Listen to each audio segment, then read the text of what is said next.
you're dealing with franchises, so you can lean on the content that's been working with those communities in previous editions. The difference between what we were doing then and now is really just finding ways to connect with our audience in an authentic way. The goal is to get more people. I would still say in 2024, like get people to the box office and buy tickets, right? All right, I'm so excited to be joined by the Executive Director of Digital Marketing over at Lionsgate. Eric Dockman joins us on the program. Eric, thanks so much for the time, man. I appreciate you coming on. Thanks so much for having me. I'm so stoked. It's Yeah, my man. first podcast. Here we go. All right, so I'm. It's my honor, privilege, and duty to lead you through this new podcast space, and it's gonna be fun, man. So I guess what I always ask Eric at the top of any program or any podcast is just give the listeners a little sense of what you oversee day to day when it comes to your team and your responsibilities over at Lionsgate. Totally. Right now, I am leading the digital strategy for our upcoming theatrical titles. We split our movies between two teams, so I handle about half the titles. But when it comes to day to day, it's all digital marketing strategies across social for our upcoming slate of theatrical movies. That's awesome. I got so many different ways I can take this conversation because the Lionsgate brand, right? Like I think 20,000 plus title film and television libraries. You have the core franchises like the Twilight and the Hunger Games. I want to get into that with you. You guys are known most for your TikTok growth and really jumping on that platform a lot earlier than I would say your contemporaries and saw so much success there. So pardon me as I bounce around here, but I think it'll all kind of fit within the Lionsgate umbrella. But let me start with, what I think the listeners and a person I haven't really spoke to on the podcast before is particularly when it comes to film releases and movie titles, which I really am excited to dive into. So why don't we just start from a macro lens? When you get that movie title on your desk, Eric, where do you start when you build your digital marketing strategy this day and age here in 2024? Yeah, totally. I mean, it is totally different depending on whether it is a franchise title with pre-existing IP or we're starting from scratch with a brand new, slate of, something fresh. Right. So really it's starting out with who is our audience and how are we trying to reach them? If you've got a movie like Saw X, that's a totally different strategy than maybe a movie like Twilight. You're on different platforms, you're talking to them in a different way. So really it's like defining who your audience is, and then we start building out the social strategy from there.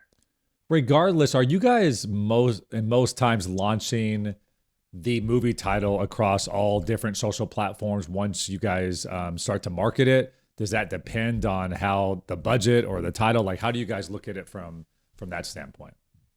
It depends. I mean, we're pretty guaranteed to be across Facebook, X, Instagram. But then some titles in particular are more of a TikTok title than others. We may start building in a Reddit strategy if we feel like it resonates with that type of audience. But yeah, it like truly depends on the audience who we're going after. And that kind of like determines what platforms that we're activating on. I feel like for some of these franchises like Hunger Games and Twilight, you probably could justify a team of 25 just to keep those communities alive on a daily basis, right? Especially even in between theatrical releases. What's your current team look like for Lionsgate and all that you guys do? Not only launching these movies and these marketing campaigns, but keeping these communities alive in between as well for the franchises. Totally. It's much smaller than you would think. So we've got 4 on my pod that works on the upcoming theatrical releases. So we've got a movie coming out next Friday called Imaginary, a new horror movie from Blumhouse, and there's 4 of us working on it. And then when it hits theaters, then we've got a small home entertainment window, and then after that, it goes into catalog. At that point, we pass it along to our catalog team, and right now that's a team of 1. Wow! But that team, that team's really focused on engaging with the community and hitting the folks that are most passionate about some of our catalog. And like you mentioned earlier, our catalog is really, really deep with thousands and thousands and thousands of movies. But the Twilight fans in particular are still very active. Yeah. So looking for ways to engage with them in a meaningful way. So that way, whenever we have the next Twilight initiative, whenever that may be, they're still warmed up and active Right. and ready to be Exactly. like engaged with. Get that one person team a cocktail for me tonight, just to thank him for all the work. How is, you were over at IMAX before you came to Lionsgate, but what's the biggest approach to digital that's evolved since your time over at IMAX? I'm sure it's a lot, but is there one thing that comes to mind that just seems so different than how you used to approach? Totally. I mean, at IMAX, it was interesting because I worked with all the studios, and each Mm, studio worked in a different way. Um, so, the way that IMAX would partner with Disney is very different than the way that IMAX would partner with Lionsgate. But as far as digital specifically, I feel like in 2015, it was very Facebook heavy. yeah, yeah. We're not so much focused. I mean, we still do Facebook campaigns, but maybe not quite as heavy as what we used to in 2015. Now we're really focused on connecting with our audience, which I think is why our Lionsgate TikTok has really blown up. Mm, Just because we're speaking in such an authentic way on TikTok, where you were using TikTok inside jokes, yeah. we're making assets that are made for TikTok versus maybe you might make some digital assets that kind of get blasted across all your platforms. But I long-winded way of saying like the difference between what we were doing then and now is really just finding ways to connect with our audience in an authentic way. Walk me through. So last year, I was looking this up, like John Wick Chapter 4, about 432 million worldwide. The Hunger Games latest release 2 was right up there. I think I had a 327 million worldwide. So those two in particular, can you walk the listeners through? I know you mentioned obviously who is our audience. You're dealing with franchises, so you can lean on the content that's been working with those communities in previous editions. But those two in particular, very successful, both domestically and globally. What are some things that worked? How did you approach those two titles in particular when it came to your digital strategy? Totally. Well, I can speak for John Wick because I Yeah, worked on John Wick Chapter 3 and Chapter 4. nice. Didn't get as much work on Hunger Games. That was our other pod. But for John Wick in particular, this movie started as pretty small. The first John Wick really found its audience in the home entertainment window, and then just kind of kept building this almost cult following Yeah. until each movie got bigger and bigger with each release. So kind of like what you mentioned, it's nice that we get to learn from past movie marketing campaigns. I think John Wick in particular, the fans really love the BTS, the behind the scenes of how it's made. Keanu training for Yeah. how to become John Wick. Um, we had a post on our Lionsgate TikTok for John Wick Chapter 4 that was showing the stunt team like falling down an elevator. And we were on set capturing this kind of stuff with an iPhone, Mm. and being able to post that footage on TikTok has something crazy like 130 million views, which was, we found out later from TikTok, the number one movie TikTok of Wow. 2023. Wow. Um, which just like goes to show that these fans like appreciate that authenticity, the peek behind the curtain of how a movie is made, and yeah, like that these stunt actors just really went through the ringer. I'm assuming part of your strategy, especially with your larger titles, like we got to have people on set. Is it a couple times a week? Is it during the entire shoot? Is there almost a staff member that's getting more of that iPhone raw behind the scenes content for the digital marketing campaign? How have you found? I know there's probably limitation with budget sometimes and that stuff too, but what is kind of your go-to strategy when it comes to on set when they're shooting? That's a loaded question because there's a lot of different ways that we approach it. Yeah. So for Hunger Games in particular, we sent Reese Feldman. I'm not sure if you're familiar. He's called a guy with a movie camera Yeah. to Germany to be on set for a few weeks. Sorry, to really just get embedded with the Mm. cast and get to know them and have them feel more comfortable with filming social content. Now, that doesn't always work for every title. You really have to sell the filmmakers and the cast and the producers that it makes sense for a social person to be on set. So that's interesting. Um, Though. I want to pause there. 2024, yeah, it's still you still have to have a huge education for most producers and directors of why this is important for the success of the film. I would say most filmmakers and filmmaking team understand the importance of social. Right.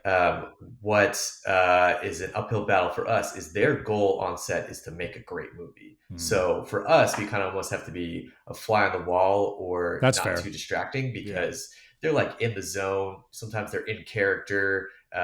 They want to make the best movie possible. And then Yep. to add on an additional social ask can sometimes be a challenge. But as we've now proven success on past titles like with Hunger Games, we can now say, "Hey, look at this great case study. If you allow us to be a part of this in even a small way, we'll really see success when it comes to the theatrical window later on." I'm curious because obviously at the Lionsgate macro lens, the goal is to get more people. I would still say in 2024, like get people to the box office and buy tickets, right? And the Correct. theatrical window has changed. I mean, mostly due to COVID.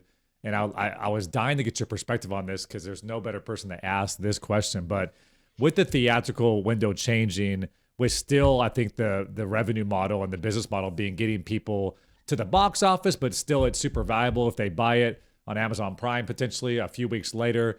How has that changed your digital strategy? How do you approach that from a Lionsgate perspective on digital?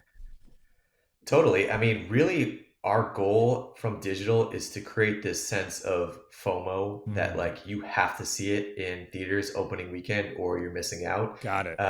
Really, there's nothing like the theatrical experience, but maybe not every movie needs the theatrical experience. Certainly, the ones that I work on do, but you basically like need to convince your audience that going to a theater, seeing it with a group of people, laughing together, crying together, being scared together, is a much better experience Yeah. than it is just sitting at home. Being at home is also convenience. You can make your own snacks. So really, we have to like sell this proposition that the experience of being in an auditorium full of people is worth it, and it's worth the price of the That ticket. is interesting though. So in that window, it's 100% watch this in theaters, and then once you kind of exacerbated that, I guess over the first initial few weeks, then does digital turn to, hey, don't forget you can also stream it here, watch it here. Here's how this is breaking down. Is it do you look at it? Do you compartmentalize it in that way? Usually, yes, yeah. Okay. So it's we've got a window of time where it's all theatrical. You Mm. need to go to the theaters to see this, and then we switch over to our home entertainment window. Now, to kind of go back to your question a little bit before, that window has definitely shrunk Right. since COVID. So the transition from theatrical to home entertainment is definitely smaller. Um, What was it before and what is so it now? Because I know it's been changing even in the last few years. Yeah, it totally depends. I feel like Yeah. maybe 5 years ago, there may be a few month period before we Wow. start our home That's entertainment right. window, and now it can be shortened to like a few weeks. Wow. So the way that people are consuming movies in general is just different now. Yeah, absolutely. I was curious too to get your thoughts on, I mean, so much of the box office is domestically, but when you look at that round number, I mean, usually globally it beats it, right? Or what's happening here in the States. So from a digital perspective, do you just look at the macro lens of anybody that could watch the film across the globe and try to speak to them in that way? Or are there different have you seen success doing different campaigns or different initiatives when it comes to speaking to those different global audiences as well on digital?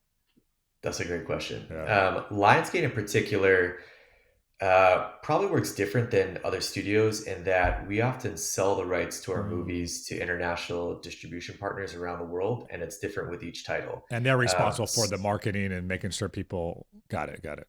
Correct. So, our job as we're making assets, as the leaders of this marketing campaign, is to build digital assets and a digital strategy that can then be packaged up and Mm. given to each of these individual international partners. Interesting. So, we work closely with them to be able to build something that works in their specific territory, but then it's up to them to go out and execute. So, long-winded way of saying, like, as we're building a plan domestically, we're making sure that this can be adapted and adjusted for a global audience. I love that. Um, I guess on the consumer side, for me, I feel like there was a major shift with The Rock and Kevin Hart specifically when it came to their social media presence, how much they invested on their in their brand. And to my knowledge, I may be incorrect here, but they were kind of the first movie stars to include in their contracts, like if you want me to promote a certain amount of things on my huge Instagram audience, that's gonna you're gonna pay me more to do that.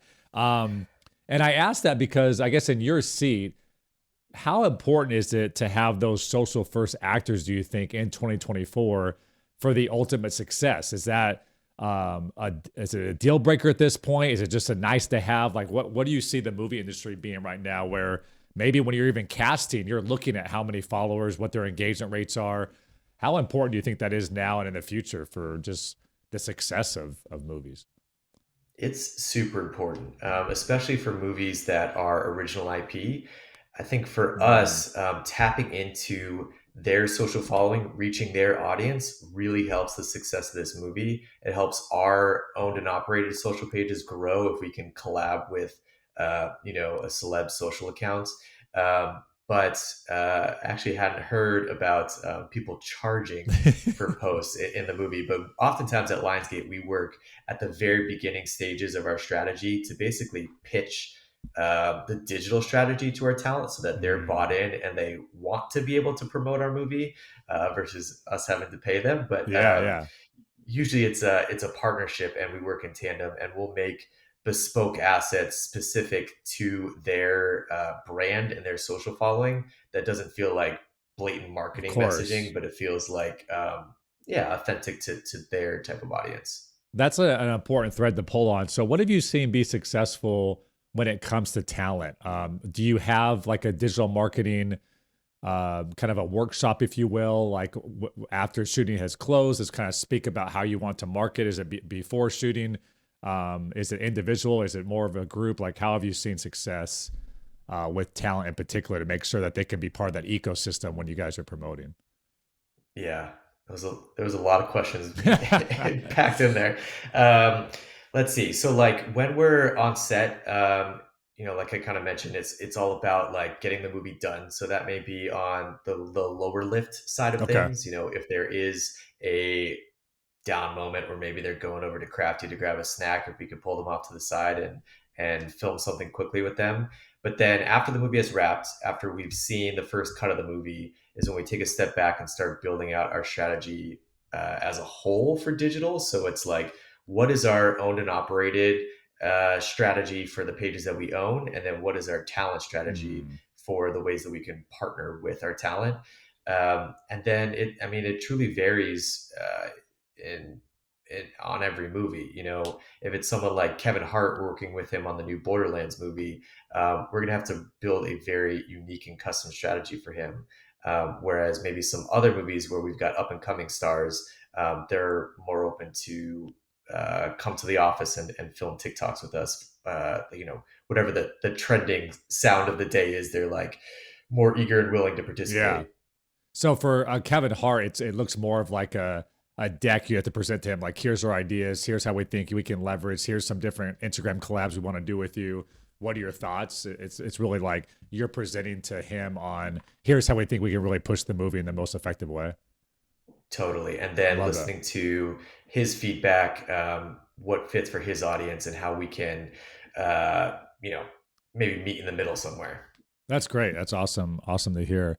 Um, I guess what when it comes to the different features of social media and the different things that are popping up, it seems like as you can appreciate, the algorithm changes every 8 weeks, and people like you and I have to stay on our toes for sure. But are there any emerging trends? Whether it's things like we've seen TikTok Live, for example, be something that really allows people to stumble across your feed on TikTok. But any emerging trends that are exciting right now that you plan to maybe utilize in future movie releases, or maybe something you've used recently that you really enjoyed to use?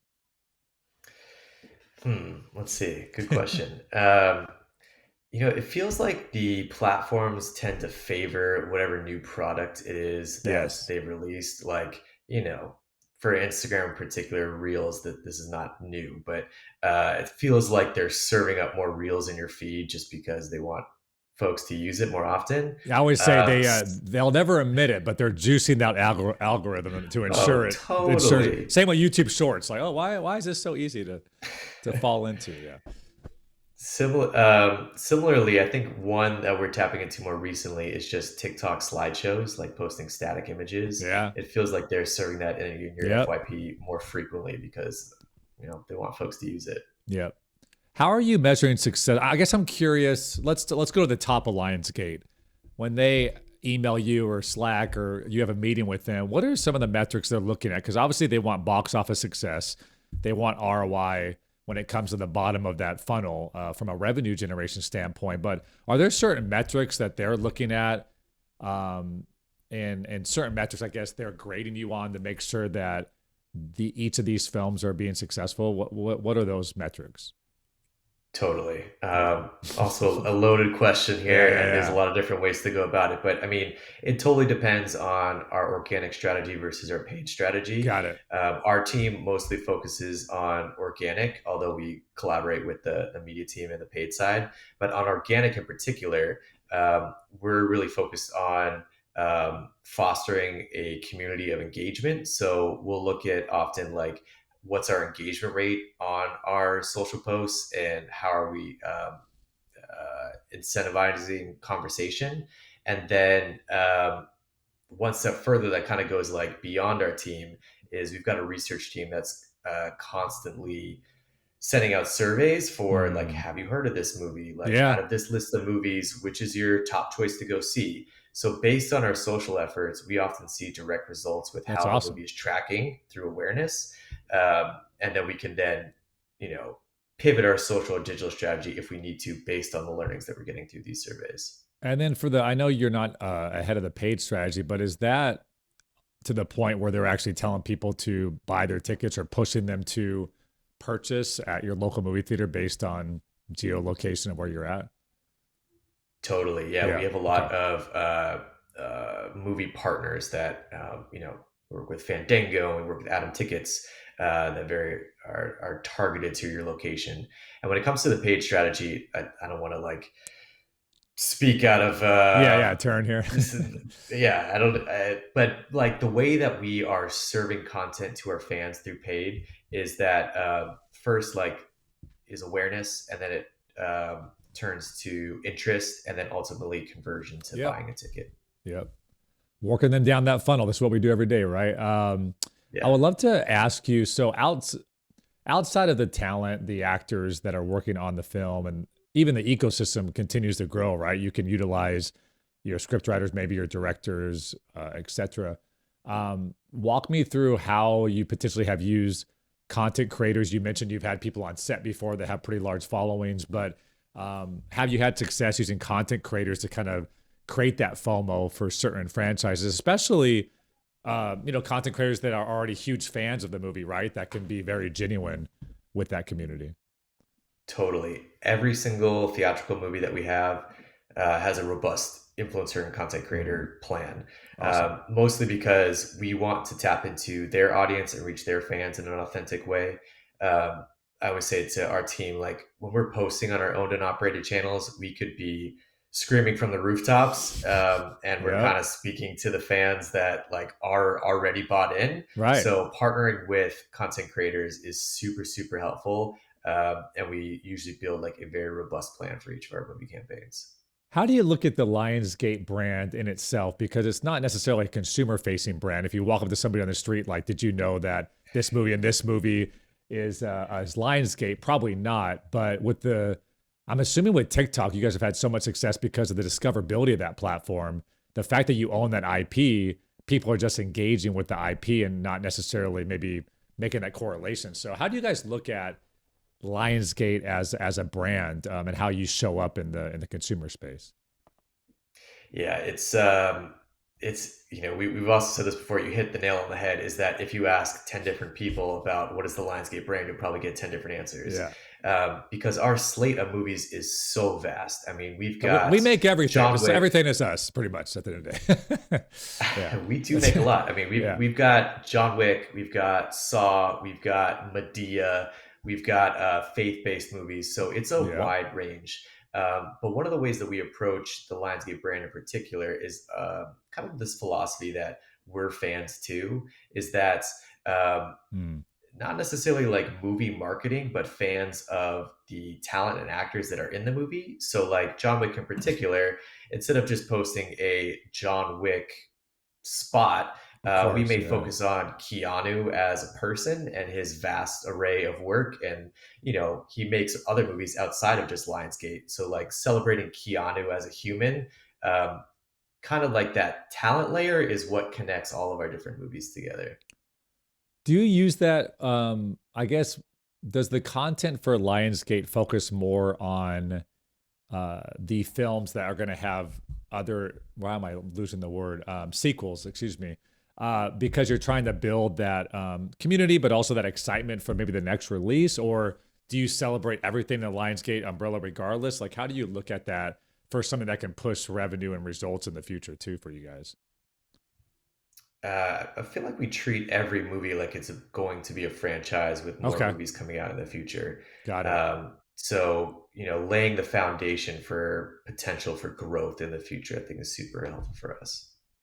Um, I'm curious too. I guess, what do you think in our industry folks get wrong when they're marketing a film, maybe a new television series, whatever it may be? Do you see like some common mistakes, I guess, that you mentioned some of them, right? Which is like maybe being too spot heavy and focusing more on the community and being more genuine to the platform. But just curious, any mistakes you see our fellow marketers making on social media? Uh, I'll say it again. I feel like it's all about authenticity. Yeah. Oftentimes, we'll see the big thing that I keep telling my team is like we never want to be fellow kids when it comes to Mm. trends. Like we don't want to like post a trend when it's 3 months Yeah. late. So we're constantly just like on TikTok all day, every day, scrolling to see what is trendy of the moment, and then being able to jump on it and capitalize on it at the right time. Um, Really like, yeah, it's all about that authenticity and Being a practitioner of the platform and craft for sure. totally, Yeah. yeah. I wanted to ask you too. This is kind of this loaded question, I guess, too. But how do you see 5 years from today, the entertainment industry, the digital media landscape? Like, how do you see it changing when it comes to marketing films and ensuring box office success? Any predictions, I guess, you have for the future of where we'll be as we approach 2030? As we approach 2030, wow, I'm just trying to think That's only about six like years ago. next week right I now. know, right? Hmm. I mean, yeah, I don't know if I have a great answer for that one. I guess, or any trends that you've seen now that you envision you're going to be continuing to double down on as you continue over the next few years, as well. Because I think for us too, Yeah. we've seen so much when it comes to lo-fi versus hi-fi, right? I think the audiences on social just Oh, do not want to see the ad like linear looking movie trailers, and we've seen success of that. So that's one thing we've seen, and I'm sure you've seen as well, that lo-fi, more genuine content behind the scenes is working so well right now.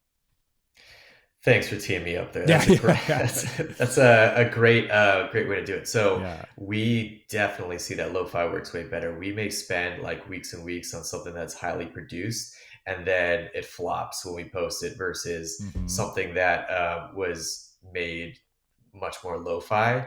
Um, Here's one thing that I just thought of is like we Yeah, often can take an approach that we are a little bit meta with the way that we run our accounts, and that we are a social media manager that's tasked with running these movie marketing accounts. So you see a lot of like speaking in the first person. See a lot of like referring to yourself as the social media manager as you're doing these things with movie marketing. So it feels like in the future there may be more of like yeah. I that love meta that. approach to it. Um, let's have some fun here. So, budget is not a concern at all. You can build your team however you want. What is one thing that you would love to do? We talked earlier about, shoot, you could have freaking a 20-person staff just every day having fun with the Hunger Games community type thing. But I'm just curious, like dream world scenario, what's one thing you wish you could do more of in your role? Well, two, I would say. One is like really focusing on TikTok. If I or someone on my team could spend all day, every day cutting TikToks, it would be incredible and so much fun.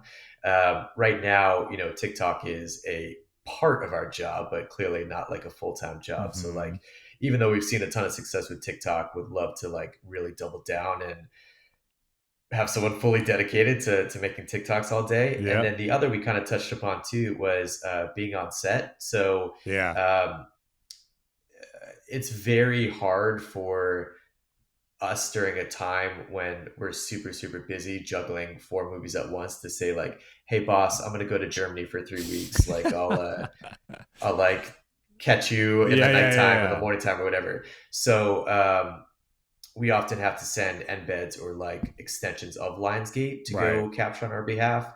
If we had more people, would love to have in-house Lionsgate people like really own that process. That's awesome. Any advice, marketers like you and I that are trying to make an impact in the entertainment industry? I'm sure sometimes you have students ask you, "How do I get to where you're at?" Like, what are some pieces of advice that you give people that would love to be in your seat one day?